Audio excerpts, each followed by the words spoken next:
For truth and diversity, come to RadioSimi. Hello, and welcome to RadioSimi, a brand new podcast about the local news, business, gossip, and everything in between that goes on here in Simi Valley, California.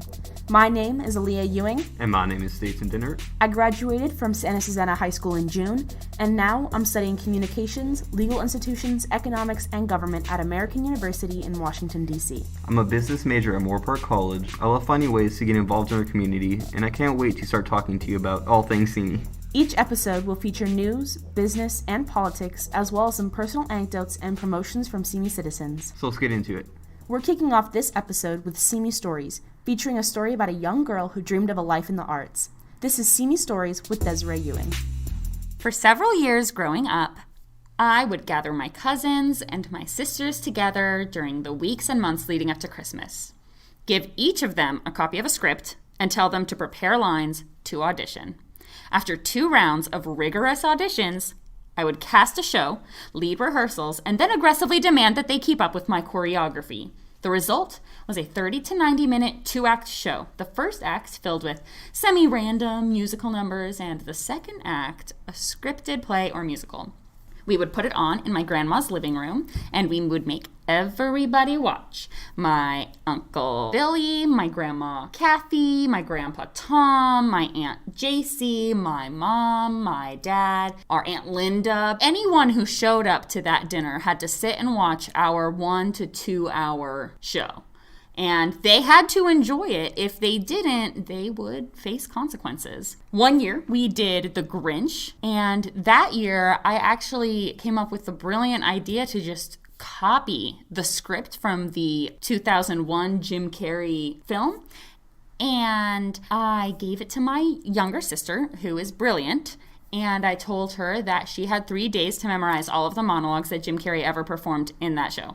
And my sister said, "But why? Why can't we just not do this?" And I said, "Because we are spreading Christmas joy." And then she said, "Are you sure it's not Christmas terror?" And then she got in trouble for saying that to me. But nonetheless, it was our most well-received show. Our costuming was mediocre, to say the least.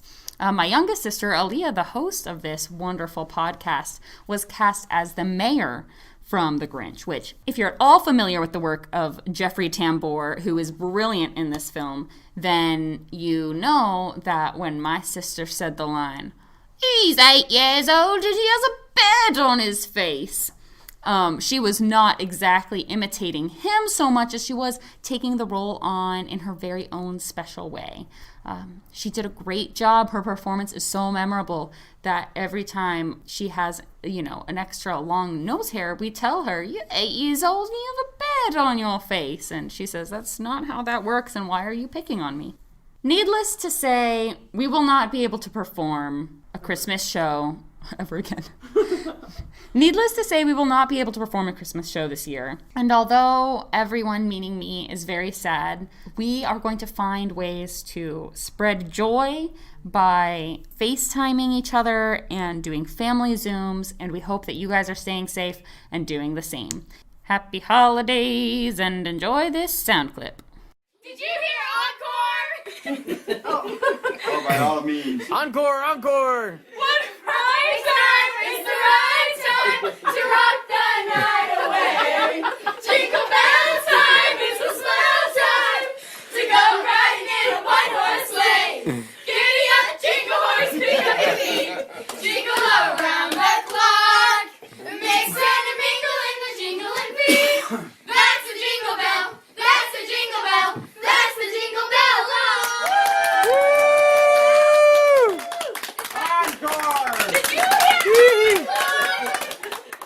I do not have long nose hairs. That was fake news. Anyways, here's some quick updates on what's happening in Simi Valley. Edison shuts off power throughout the week, leaving many families in the dark on Thanksgiving Day. Memorial Garden opens for Borderline. Bijan Rue, former Simi High lacrosse coach, was charged with 54 more crimes after being convicted almost a year ago for engaging in lewd acts with students. Now, let's talk about some local businesses. This holiday season, we recommend that you shop local. The stores have been under a lot of strain due to COVID, and shopping there would greatly benefit them. If you're looking to buy toys for your loved ones this season, we recommend the Plush Toy Store. They are a Black-owned business located at 2393 Tapo Street, right next to the Mongolian barbecue restaurant and Kin of Japan. The owner is a veteran who started the store once he retired from the military to, quote, make people smile. Aw, how sweet. If you know someone who loves video games or comic books, we have the perfect recommendation for you. Hidden Fortress is a local store with a variety of products such as trading card games, action figures, and vintage video games. They'll make sure to satisfy your loved ones. If you want to purchase a Christmas tree this season, make sure to check out the Simi YMCA on the corner of Cochrane and Galena. If you're looking for a place to eat, a recommendation of ours is Donut Plus, located at 1790 Erringer Road, right by Teresa's, a local pet store. The owner of Donut Plus is a really sweet older man, and the family-owned Aurora and the store is immaculate. If you're ever craving something sweet, make sure to stop by his donut store. Did they pay you to say that? I wish. Another great place to eat is Taqueria.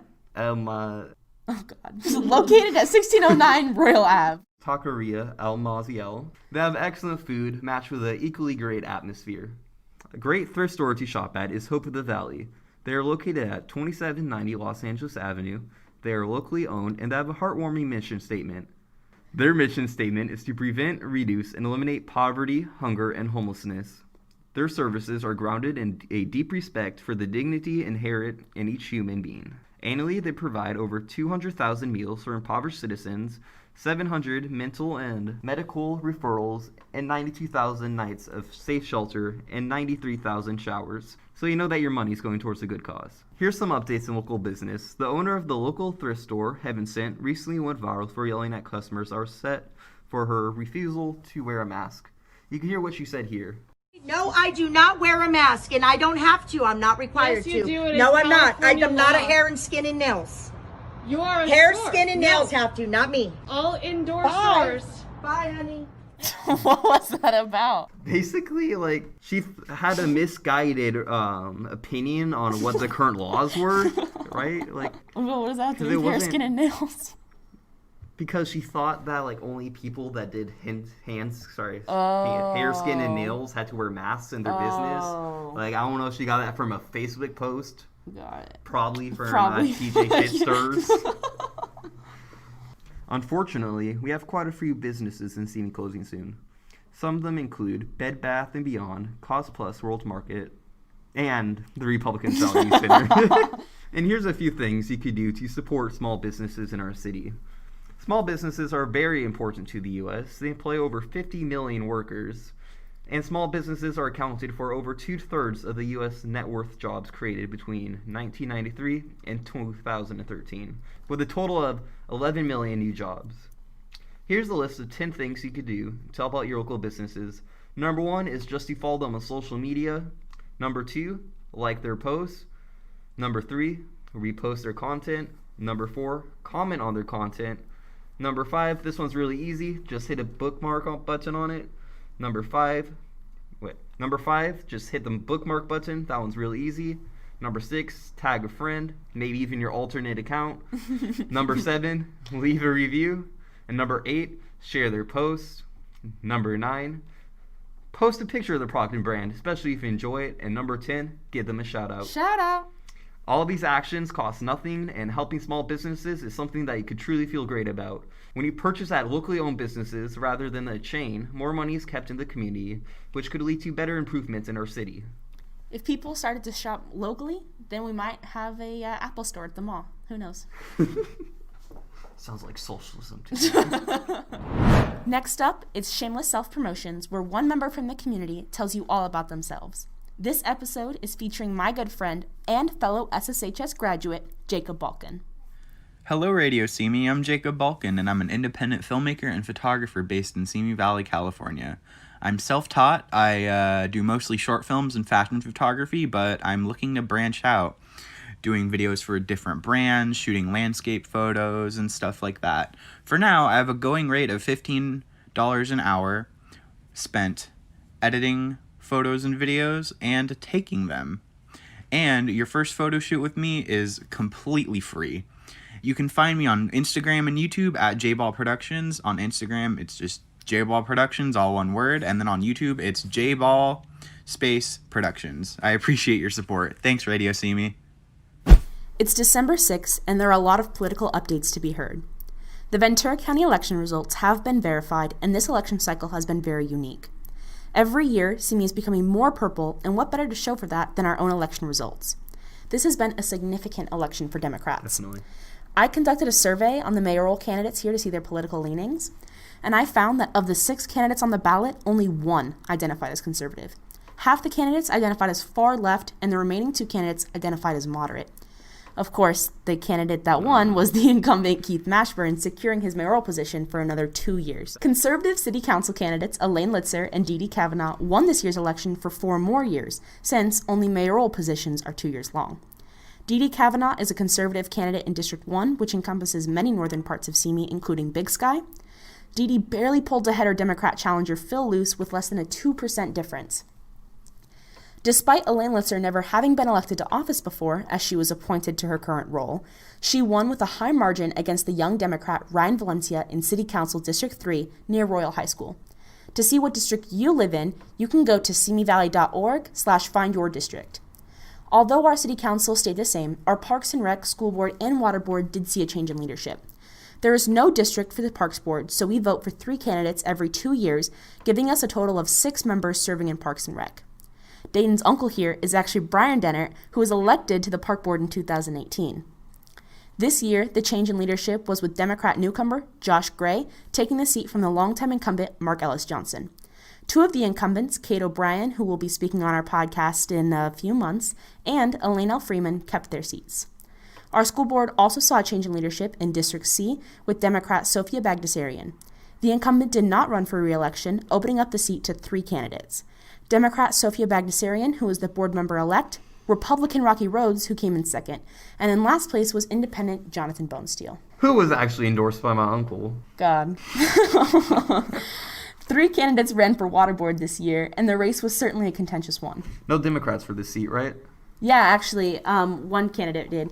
Cameron Chase Neal, he ran against 2 conservatives, one of whom actually told us he would drop out. He called Cameron late at night and apologized for inciting racist behavior. He told Cameron he was going to resign from the race and leave the Republican Party. A few days later, though, he gave a statement to someone at the Acorn saying it was all a lie and had political motives to ruin his campaign. And guess what? He is now our current water board member-elect. Another close race was between Christy Smith and Mike Garcia. Democrat and former Assemblywoman Christy Smith ran to fill a vacancy in Congressional District 25. A special election was needed after a scandal took place with the 2018 elected official, Katie Hill. Katie Hill was part of the blue wave in the midterms, but resigned less than a year into her term against the advice of her good friend and Speaker of the House, Nancy Pelosi. According to the Washington Post, lewd images were taken of Katie Hill against her consent. After they were posted on the internet, Miss Hill received death threats and other hateful messages that led to her having suicidal thoughts. Although she felt guilty resigning, especially after Republican and pro-life candidate Mike Garcia filled her seat's vacancy, she was understandably in just too dark a place to continue being a congressional member. For more updates about Katie Hill, you can follow her podcast called Naked Politics on Spotify. Honestly, Dayton, I'm a huge fan of Katie Hill. I met her a few times through my debate clubs. Oh, really? Yeah, and I actually went and I saw her speak at the congressional debate against the pro-life candidate, Steve Knight, who I'd also met before, but that was obviously less fun of an interaction. Right. That's so impressive, nevertheless. What do you think about the whole scandal that happened with her? Honestly, I am really upset about how our community responded. I think that she didn't break any laws, and although it's inappropriate to have a relationship when you're a superior, she didn't break any laws, and I feel like for people, I don't know if you heard about this, but in Santa Clarita, which is her hometown, people photoshopped her body into a Nazi uniform and then plastered posters of her in a Nazi uniform all across the walls in Santa Clarita. And her dad, who was obviously upset, went around the town and for hours just stripped down a bunch of posters off the walls. Wow, that's disgusting. And a few months ago, her brother died while she was at the hospital because her mom was hospitalized for brain trauma. Wow, that's really sad. She really seems like a great person. This is really unfortunate that it happened to her.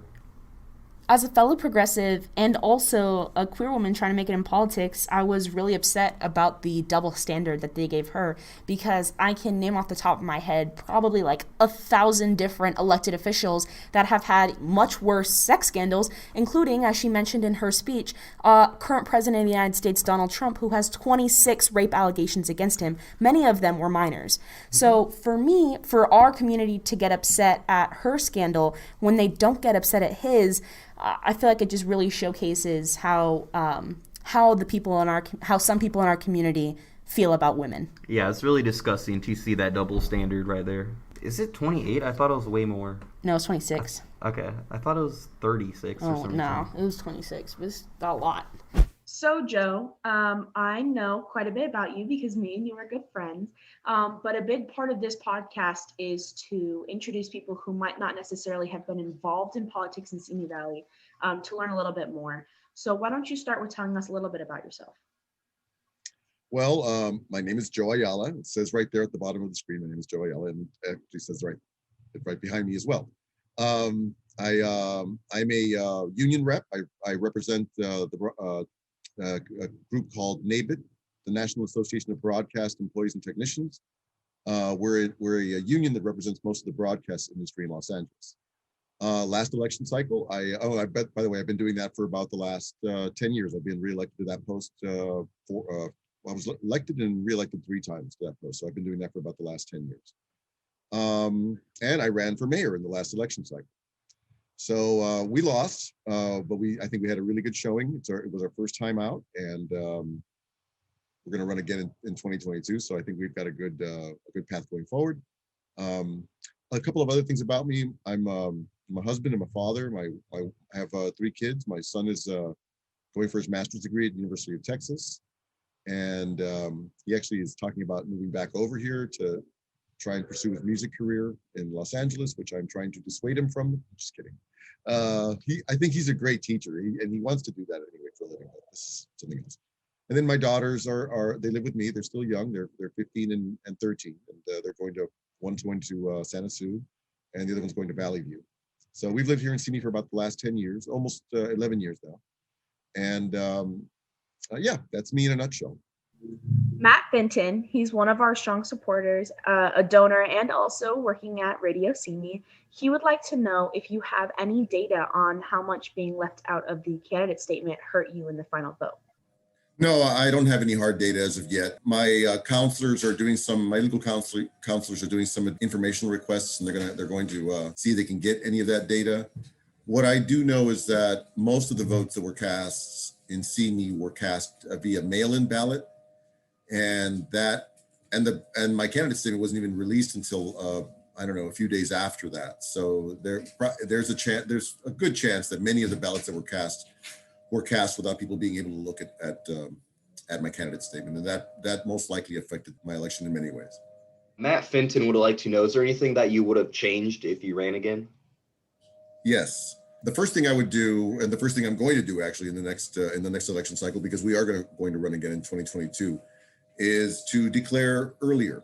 What that does is it gives you a chance to build momentum earlier on in the campaign. We came in fairly late into the campaign cycle, and I think we did an excellent job in the work that we did. My campaign committee, my volunteer committee, everybody really just pulled together very quickly, in spite of the fact that many of the folks that were working on my team were committed to other campaigns from months before. What I'll be doing this next election cycle is I'll be declaring earlier. We'll start doing the fundraising is something that you do all the time, but the main thing I'm going to be doing is making sure to spread the word that of who I am, what we're doing, and what we hope to accomplish in Simi Valley, and what my vision is for the future of Simi. But that needs to be something that you establish in the interim between election cycles. So we're doing that now. A question that one of our donors and strong supporters, Kathleen Capella, has is, how would you, Joe, handle the situation with the power outages and the Southern California Edison?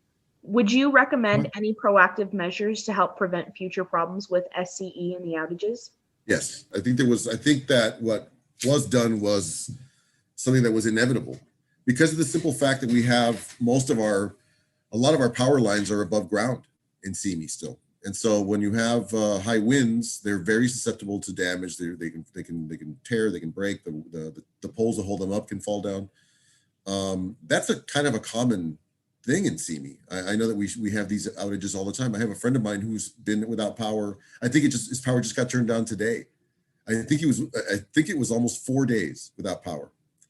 So it's unbelievable. I mean, I myself and my own family were without power yesterday and day before yesterday for it wasn't that long. It was about 18 hours that we were out without, which is not great, but compared to my other friend, he's been out for some people have been out in Simi Valley for a very long time.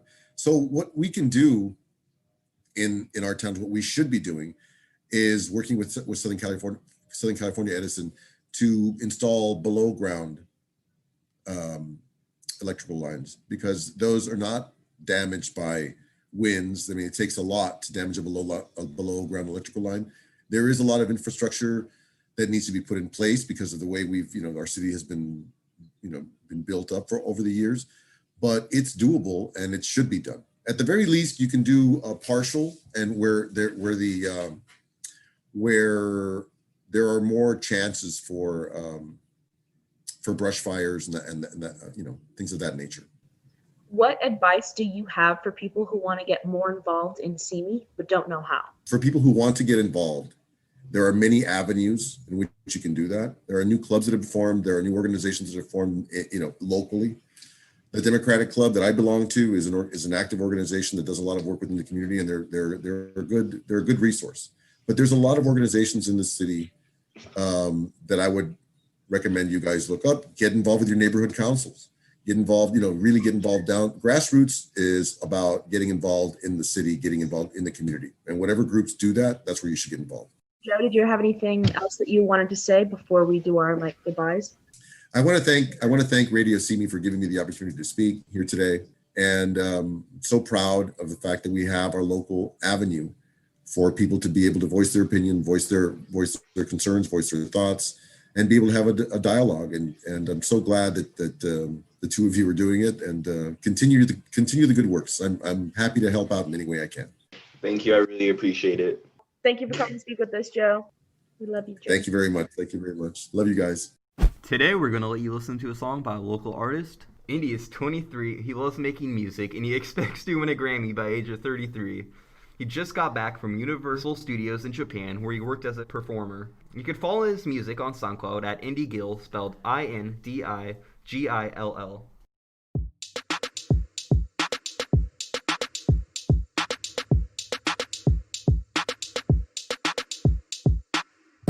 I remember when we shared that vodka Red Bull,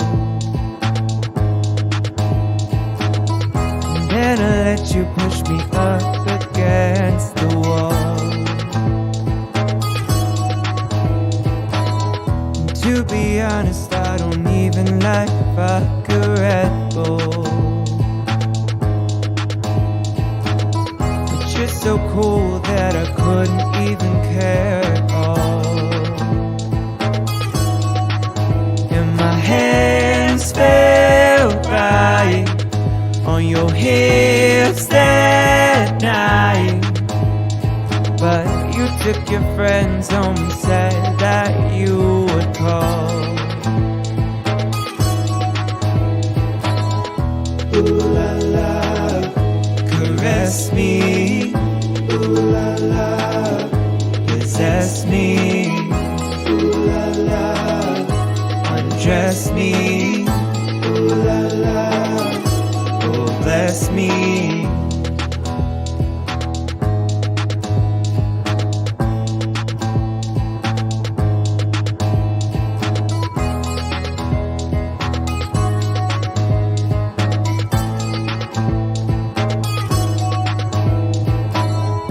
I remember when I showed you a good place, and we stayed up skin to skin for AM. And I held you when you got a call from your roommate. And if I had to, I would do it all again.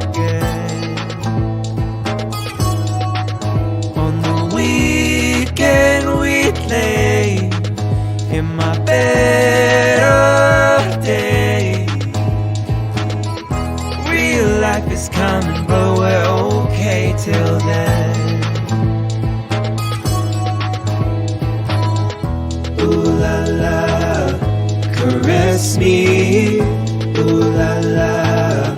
Possess me, ooh la la. Undress me, ooh la la. Oh, bless me. Girl, you're not my girlfriend, but do you wanna be? If we got together, we could be so lovely. Oh, you're hot like fire, and we're down to the wire. No coincidence, you were here in front of me, and I can't get you off of my mind. You got something I'm trying to find. You're not someone I'm trying to lose. If I did, well, I'll get the blues. Blues Clues Adora. Tell me, did you watch shows or were they before ya? I watch your favorite shows even if I'm on boya. Also that I was planning to when I wasn't gonna. Yeah, anything is alright, it's not complicated. I could go all night, I'm not intimidated. Everything's out of sight, it can't be replicated. Can't be replicated, can't be replicated. Ooh la la, caress me. Ooh la la, possess me. Ooh la la, undress me. Ooh la la, oh bless me. Ooh la la, caress me. Ooh la la, possess me. Ooh la la, undress me. Ooh la la, oh bless me.